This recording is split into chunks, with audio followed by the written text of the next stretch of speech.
Everything I've ever achieved has been driven by my want to do more, pushing life to the extreme, confronting the fear of the new, always asking, what's next? As a kid, it was skiing the big mountains, then it was jumping from airplanes, and now this. It demands total mental dedication. One wrong move and it's over. Give me more guys, don't jump.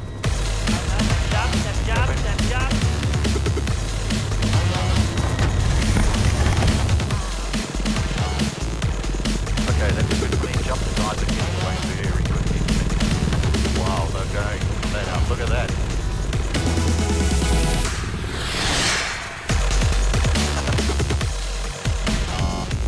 Yeah, they're getting away from me. These guys are quick.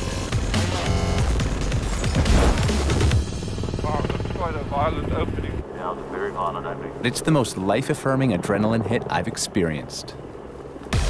Until the next crazy thing comes along.